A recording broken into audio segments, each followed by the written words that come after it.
Today, I decided to install my new kitchen pendant lights. I hate the ones I have, and little by little, I've tried to change many things around the house and make it my own. It's a full moon. What could go wrong, right? Well, I'll tell you what went wrong. On top of the fact that it took me all day and that I neglected eating, personal hygiene, and work, there is the minor detail of short-circuiting my fuse box and leaving my kitchen without electricity. Yes, my fridge and freezer too. I'm looking at those steaks from a year ago. Probably time for those to go. But my pizza and ice cream? Ugh, now that's gonna hurt. I don't know what happened. Maybe the fact that I'm not a certified electrician had something to do with it. Whatever, I've always been super handy around the house. Even when I was married, I was the one that did all the repairing and the hanging of the frames and the servicing of the clogged toilets due to Legos. I've taken on a few projects that I take pride in, and for the most part, I love being able to do these things myself and not having to depend on anyone, least of all a man.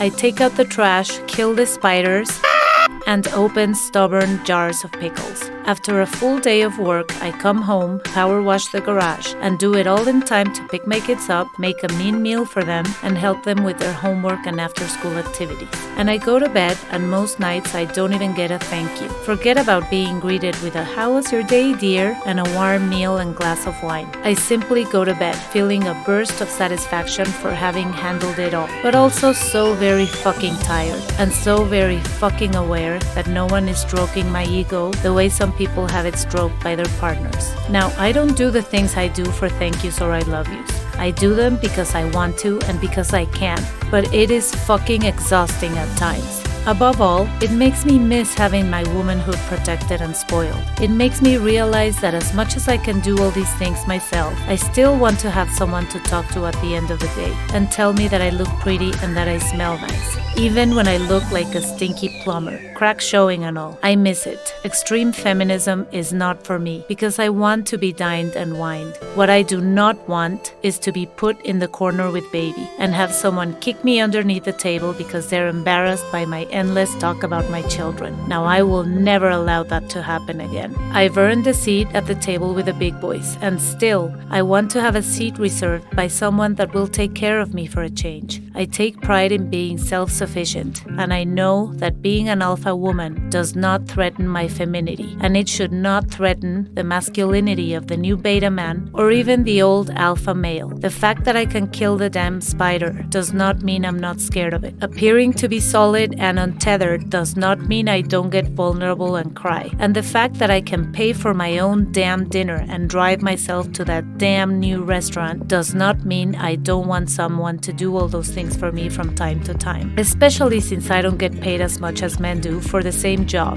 You know, this is what I have to say to the future Prince Charming in my life. Don't expect me to walk on eggshells around your masculine ego and tend to you when you haven't even slain my dragon. I had to do that myself. I woke myself up from a sleeping beauty nap, took care of my castle, and did it every day. Regardless, I do promise that I will try my best to express to you how much I still want to be vulnerable in front of you and let you know that I am scared shitless and need a hug. I will make sure you know how much I like it when you bring me flowers and tell me that I look pretty. And I will sure as hell ask for your help the next time I decide to take on electrical projects in my house. In the meantime, I'll know that it will always be up to me to look after my womanhood and to preserve my femininity while at the same time be a badass driven, independent woman who can open her own jars and yet still is vulnerable and brave enough to admit that the damn pickle jar ruined her manicure and bitch about it.